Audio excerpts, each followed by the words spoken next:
अस्सलाम वालेकुम। आज का जो हमारा टॉपिक है, आज हम ये देखेंगे कि अगर कोई हम नॉर्मली होल सेल करते हैं, जो भी सेलर है वो होल सेल करता है, तो उसमें कुछ मिस्टेक्स होती हैं जिस जो कि हम उसका ख्याल नहीं रखते। तो आज का जो सेशन है बड़ा इंपॉर्टेंट होने वाला है। अगर आप होल सेल करना चाहते हैं या आप होल सेल कर रहे हैं या आपके इन फ्यूचर आपका होल सेल का इरादा है, तो आपको इन चीज़ों को सामने रखना पड़ेगा। अब सबसे पहले हम ये जान लेते हैं कि होलसेल होता क्या है। होलसेल में बेसिकली ये होता है कि हम जो प्रोडक्ट होती है, जो एग्जिस्टिंग ब्रांड्स होते हैं और जो डोमिनेटेड ब्रांड्स होते हैं जिनकी अच्छी सेल्स होती हैं अमेजोन पे, हम उनकी प्रोडक्ट को सोर्स करते हैं। वो सोर्सिंग कहाँ से होती है? वो किसी डिस्ट्रीब्यूटर से भी हो सकती है, किसी होलसेलर से भी हो सकती है, ब्रांड के ऑथराइज डिस्ट्रीब्यूटर से भी हो सकती है, या फिर वो डायरेक्टली ब्रांड से भी हो सकती है। नॉर्मली जब हम होलसेल करते हैं, होलसेल हमें लगता है कि एक बहुत ही सिंपल एक प्रोसीजर है या एक बहुत ही सिंपल ये मॉडल है, लेकिन एज सच ऐसा नहीं है। तो उसमें हम क्या करते हैं कि हम अगर हमारा अकाउंट नया है, मिसाल के तौर पे हम आए हैं, हमारे पास बजट भी है, हमारे पास सब कुछ है, हमारा अकाउंट नया है, तो हमें बहुत सारी चीज़ें देखनी पड़ती हैं और पड़ेंगी। अगर हम प्रैक्टिकली एक जैसे हम कहते हैं कि अगर हम प्रैक्टिकली अपने कदम जमाना चाहते हैं होलसेल की मार्केट में, खासकर अमेजोन की मार्केट में, तो हमें बहुत सारी चीज़ों का ख्याल रखना पड़ेगा। सबसे पहले हम मिस्टेक्स को डिस्कस करते हैं। सबसे पहले क्या होता है कि जो बेसिक होती है होल सेल की, वो होती है प्रोडक्ट रिसर्च। होता क्या है कि हम जब हम नए होते हैं तो नॉर्मली हमें इतना टूल्स का भी एक्सप्लोयर नहीं होता। या तो हम होल सेल के लिए हीलियम 10 यूज़ करते हैं या जंगल स्काउट यूज़ करते हैं। एक तो वो इजी टू यूज़ होते हैं, उनमें इतनी कम्प्लेक्सिटीज़ नहीं आती, और दूसरा ये होता है कि उनका जो इंटरफेस होता है वो ज़रा कस्टमर फ्रेंडली होता है या फिर वो यूज़र फ्रेंडली होता है। तो लेकिन जो होलसेल का जो बेसिक टूल है वो है कीपा। तो कीपा के अलावा हम किसी भी और टूल पे रिलाई नहीं कर सकते अगर हमने अमेजोन होलसेल करनी है। अब जब हम हीलियम टेंट से होलसेल करते हैं तो हमें बहुत सारी चीज़ों का अंदाज़ा हो जाता है। मिसाल के तौर पे कितने सेलर्स हैं या क्या हिसाब किताब है उनका, वो तो प्रोडक्ट लिस्टिंग पे ही शो हो रहा होता है। सेल्स भी अमेजोन की लिस्टिंग पे शो होती है। अब हीलियम टेंट में हम सब कुछ देख सकते हैं, हम प्राइस फ्लक्चुएशन भी देख सकते हैं, हम ये भी देख सकते हैं कि जो प्राइस है उसका चार्ट कैसा है, उसमें कितनी प्राइस में फ्लक्चुएशन आई है, और जो सेलर्स हैं उनके उसमें कितनी प्राइस, जो सेलर्स हैं वो कितने हैं।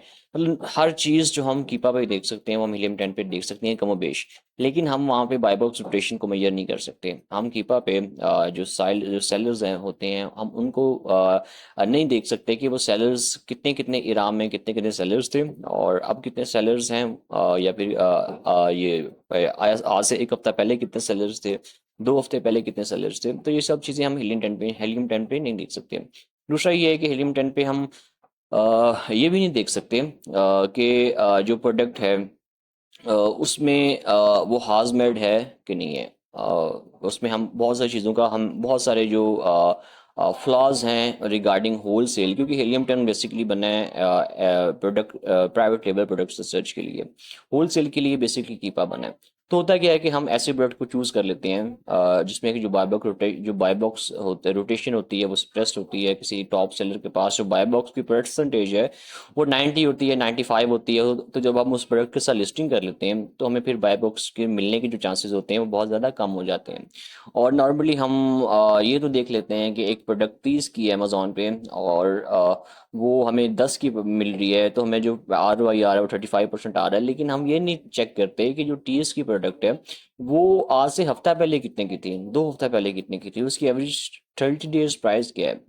तो जब हम ये चीज़ें, हो सकता है कि जो प्रोडक्ट है वो टेम्परेरी ही उसका बूस्ट आया हो और with the passage of time वो दोबारा 25 पे चली जाए या 30 पे या 20 पे चली जाए या 22 पे चली जाए, तो फिर हमारा जो प्रॉफिट मार्जिन है वो फिर ना होने के बराबर आ जाता है। और इन सम केसेस हमारी जो इन्वेंट्री भी बाउंड हो जाती है, क्योंकि हम वो जो नया सेलर उसमें ऐड होता है या जो एग्जिस्टिंग सेलर्स होते हैं वो 22 के सेल करते हैं। और क्योंकि हमने जो अपनी इन्वेंट्री परचेज की होती है वो $30 के हिसाब से पे की बाय की होती है कि हम अपनी प्रोडक्ट को $30 पे सेल करेंगे। तो हमारा जो प्रॉफिट मार्जिन हमें जो हमें एक तो हमें जब हमारी प्राइस हाई होगी तो हमें बाय बॉक्स नहीं मिलेगा, और जो हमारा जो इन्वेंट्री है वो अमेजोन पे स्टक हो जाएगी। तो इसमें हम ये कर सकते हैं कि हम जब भी होलसेल की प्रोडक्ट को देखें तो हम उसकी एक एक चीज़ का ख्याल रखें।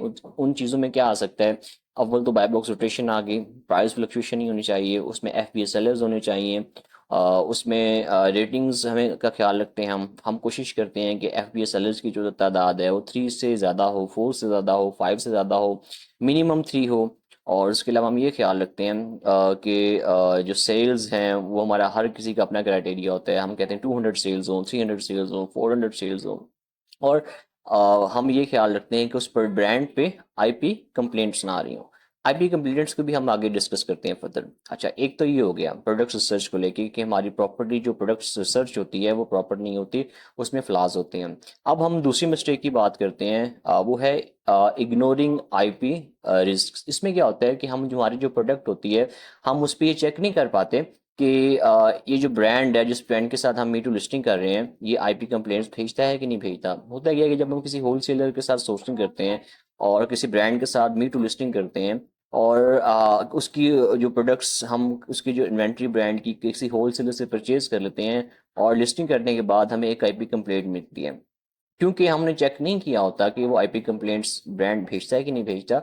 तो फिर एट दी एंड हमें जो अमेजोन हमें आईपी कंप्लेंट आती है और अल्टीमेटली हमारी जो लिस्टिंग होती है वो अमेजोन रिमूव कर देता है। तो हमें आईपी कंप्लेंट चेक करने के भी बहुत सारे तरीके हैं, जैसे कि कुछ टूल्स हैं, sell assistant buy IP alert है, जैसे कि अब मिसाल के तौर पे जो स्कैन अनलिमिटेड है, वहाँ से भी हम चेक कर सकते हैं, और भी बहुत सारे टूल्स हैं।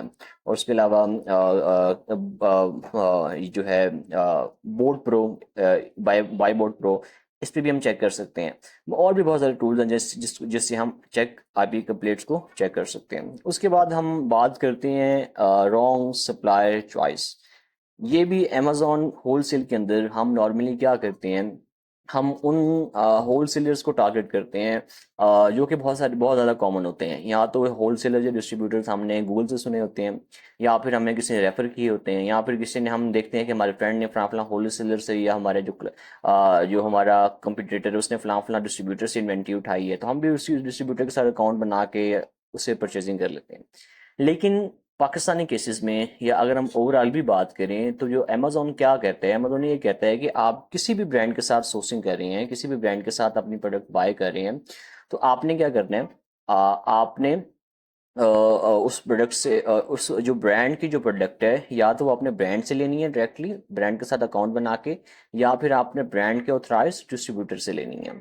तो नॉर्मली हम उन क्योंकि हम जब ऑथराइज डिस्ट्रीब्यूटर की बात करते हैं, उनके साथ अकाउंट बनाने में हमें डॉक्यूमेंटेशन चाहिए होती है, एक टाइम टेकिंग प्रोसीजर होता है।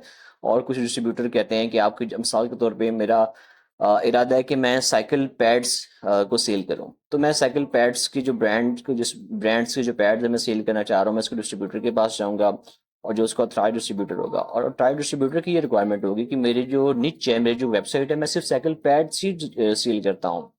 अगर जो मेरी वेबसाइट है वो ऑलराउंडर है, मेरी वेबसाइट पे साइकिल पैड्स के अलावा ब्यूटी के भी प्रोडक्ट्स हैं, टॉयज के भी प्रोडक्ट्स हैं, तो in most of the cases जो डिस्ट्रीब्यूटर होता है वो हमारे साथ अकाउंट ओपन नहीं करता। तो नॉर्मली हम जब ब्रांड सोर्सिंग करते हैं अमेजोन की, और ये पर्टिकुलरली मैं बात कर रहा हूँ जब हमारा अकाउंट नया होता है, और हमारा अकाउंट पाकिस्तानी डिटेल पे, या फिर एशियन डिटेल पे, इंडियन डिटेल पे बना होता है, तो अमेजोन फिर हमें बाद में तंग करता है। हमने किसी डिस्ट्रीब्यूटर से इन्वेंट्री परचेज की, इनवाइस ली, अपनी प्रोडक्ट को अनगेट करवाया, इनवाइस पे प्रोडक्ट अनगेट भी हो गई, क्योंकि इनवाइस का जो सिस्टम है वो एआई सिस्टम है। अब अगर जो हमारी इनवाइस है वो अमेजोन का जो गिवन क्राइटेरिया है उस पर पूरी उतर रही है, तो हमारी जो हमारी प्रोडक्ट है वो ऑटोमेटिकली अनगेट हो जाएगी। तो जब हमने अपनी प्रोडक्ट को अनगेट करवा लिया, इन्वेंट्री उठा ली डिस्ट्रीब्यूटर से, और हमारी एक तो सेल्स आती हैं, तो अमेजोन हमसे फिर डॉक्यूमेंटेशन मांगते हैं। वो डॉक्यूमेंटेशन क्या होती है, वो ये हो सकती है कि आप हमें इनवाइस के अलावा फर्दर डॉक्यूमेंट्स दें। मिसाल के तौर पे अमेजोन हमसे सप्लाई चेन डॉक्यूमेंट भी मांग सकते हैं, अमेजोन हमसे लेटर ऑफ ऑथराइजेशन भी मांग सकते हैं, अमेजोन हमसे इस जो प्रोडक्ट है इसका सपोर्टिंग डॉक्यूमेंट्स या इसकी ऑथेंटिसिटी को लेकर के डॉक्यूमेंट भी मांग सकते हैं। तो अमेजोन मुख्तलिफ हमसे डॉक्यूमेंट्स मांग सकता है, और ये इंश्योर करने के लिए जो प्रोडक्ट का जो ये प्रोडक्ट फेक तो नहीं है, ये प्रोडक्ट एक प्रॉपर सप्लाई चेन चैनल से आई है, यहाँ पे लिस्ट हुई है अमेजोन के पास। ये पर्टिकुलरली जो होता है जब हम हमारा जो अकाउंट होता है वो नया होता है, और इसलिए क्या ये प्रेफर किया जाता है कि आप अगर जब भी हम सोर्सिंग करें, जब भी हम अपने प्रोडक्ट को लिस्ट करें, अपने अकाउंट किसी प्रोडक्ट को लिस्ट करें किसी ब्रांड की, तो हम उसकी जो सोर्सिंग करें वो ब्रांड के ऑथराइज डिस्ट्रीब्यूटर से करें। तो होता क्या है कि फिर हमारे पास ऑब्वियसली बात है, अगर हमने किसी डिस्ट्रीब्यूटर से प्रोडक्ट उठाई है और वो ब्रांड का ऑथराइज डिस्ट्रीब्यूटर नहीं है, तो हमारा बहुत सारे केसेस में हमारा जो अकाउंट है वो डीएक्टिवेट भी अमेजोन कर देते हैं। अच्छा, आगे हम बात करते हैं लो बजट की। एक बहुत ज़्यादा एक मिथ मशहूर है कि होल सेल के लिए हमारा बजट है वो लो होना चाहिए। एज सच ऐसा नहीं है। जैसे ही जितना हमारा बजट ज़्यादा होगा, हमें जो प्राइसिंग को लेके हमें जो हमें प्राइसिंग मिलेगी वो उतनी ही अच्छी मिलेगी। यूएसए के अंदर ऐसे डिस्ट्रीब्यूटर्स भी हैं जो कि जिनका जो एमओक्यू होता है वो $250 होता है। यूके के अंदर ऐसे डिस्ट्रीब्यूटर जिनका एमओक्यू होता ही नहीं है, तो उनका नुकसान ये होता है कि हमें जो प्राइसिंग है वो in most of the cases वो अच्छी नहीं मिलती। हो सकता है एक आधी प्रोडक्ट हो जिसकी प्राइसिंग अच्छी हो, लेकिन मोस्ट ऑफ द केसेस जो हमें प्राइसिंग होती है वो अच्छी नहीं मिलती।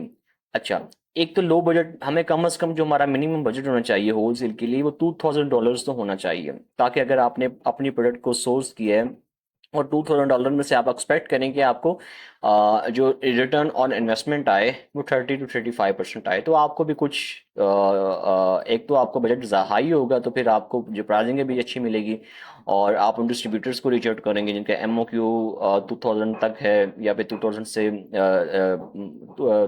तक है, तो फिर हमें एक एक अच्छा प्लेयर मिलेगा। अगर 2000 से ज़्यादा है तो फिर वेल एंड गुड है। तो अगर अब हम बात करते हैं कि जो हमारा शुरू शुरू में जब हम हमारा अकाउंट नया होता है तो हमें ये प्रेफर करना चाहिए कि जो हमारी सेल्स हैं वो हमारी सेल्स, हमारी जो प्रेफरेंस होनी चाहिए वो हमारी सेल्स होनी चाहिए, ना कि प्रॉफिट होना चाहिए। हम ये करते हैं कि अगर हमारे पास $1000 है तो हमारी कोशिश ये होती है कि हम उसे रातों रात $1500 कर लें हमारे। लेकिन अमेजोन के केस में, अमेजोन एक प्रॉपर बिजनेस है, एक प्रॉपर मेथड है, एक प्रॉपर स्किल है। तो प्रोडक्ट रिसर्च और अमेजोन मैनेजमेंट, तो ऐसे अमेजोन में ऐसा नहीं होता। तो हमें एज अ नया अकाउंट है, हमारा हमारा अकाउंट अभी न्यू भी है, अभी वो एक हनीमून फेज में है, तो हमें कोशिश ये करनी चाहिए कि जो हमारा जो प्रेफरेंस दें वो अपने सेल्स को दें, हम अपने अकाउंट की हिस्ट्री बिल्ड करें, उस पर रिव्यूज़ लेके आएँ, और उसमें एक एक हमारा सेल्स हिस्ट्री हो, और फिर हम अमेजोन को लॉन्ग टर्म लेके चलें। Amazon is not for a person जो कि शॉर्ट टर्म गेन के लिए आया है। तो अमेजोन एक लॉन्ग टर्म बिजनेस है, एक लॉन्ग लास्टिंग बिजनेस है। तो इसमें हम फिर ये होता है। और अगर हम लास्ट इशू की बात करें जो कि हमारे पाकिस्तानी अकाउंट्स हैं, उन पे एक इशू आता है कि your account does not qualify का, और ये बहुत कॉमन इशू है। तो इसमें क्या होता है कि जब भी हम अपने प्रोडक्ट को लिस्ट करते हैं, एक तो लिस्ट प्रोडक्ट होती है वो अनगेट होती है हमारे लिए, गेटेड होती है हमारे लिए। एक प्रोडक्ट होती है अनगेटेड होती है, और एक तीसरी कैटेगरी होती है कि हमारी जो प्रोडक्ट है वो लिस्ट ही नहीं हो पाती, ना वो गेटेड होती है ना वो अनगेटेड होती है, क्योंकि हमारा अकाउंट नया होता है और अमेजोन हमें बहुत मिनिमल जो प्रोडक्ट्स है वो लिस्ट करने की परमिशन देते हैं। तो इसमें भी हम फिर बहुत ज़्यादा चैलेंजेस होते हैं हमारे पास, जो एक बहुत ज़्यादा लिमिटेशन आ जाती है। और हमारे पास लिमिटेशन जब लाती है तो हमारे पास बहुत जो हमारे पास एक जो चॉइस होती है वो बहुत ज़्यादा कम रह जाती है। तो इसमें ये है कि अगर हम अमेज़न की होल मॉडल को समझें और पढ़ें, तो हमें एक तो अपनी जो प्रोडक्ट है, सिलेक्शन है, वो बड़ी पर्टिकुलर करनी चाहिए, और देखभाल के फ्लक्चुएशन, प्राइस फ्लक्चुएशन के देख के, अमेज़न सेलर्स को देख के, हर चीज़ को देख के हमें वो अपनी सिलेक्शन करनी चाहिए। दूसरा हमें ये करना चाहिए कि अपनी प्रोडक्ट को जो हम सोर्स करें वो ऑथराइज्ड डिस्ट्रीब्यूटर से सोर्स करें या फिर डायरेक्टली ब्रांड से सोर्स करें। तीसरा ये कि हमें अपना बजट जो है वो हाई रखना चाहिए, और उसके बाद हमें अब वेरिफिकेशन, अगर हम किसी डिस्ट्रीब्यूटर से प्रोडक्ट ले रहे हैं तो हमें उसे बताना चाहिए कि हमने अमेजोन पे सेल करनी है, और हमें वेरिफिकेशन डॉक्यूमेंट्स भी चाहिए, लाइक एलओएम या फिर सप्लाई चेन डॉक्यूमेंट्स। बहुत सारे डिस्ट्रीब्यूटर्स हैं यूएसए के अंदर या यूके के अंदर, वो इस तरह के जो डॉक्यूमेंट्स हैं वो प्रोवाइड करते हैं। और हमें एट दी एंड अगर आपने अमेजोन करना है तो हमारा फोकस ये होना चाहिए कि हम अपनी सेल्स हिस्ट्री को इंक्रीज करें, और एट अ स्टार्टिंग हमारा जो फोकस वो प्रॉफिट बिल्कुल भी नहीं होना चाहिए। आज के लिए इतना ही। अपना ख्याल रखिएगा। अल्लाह हाफिज़।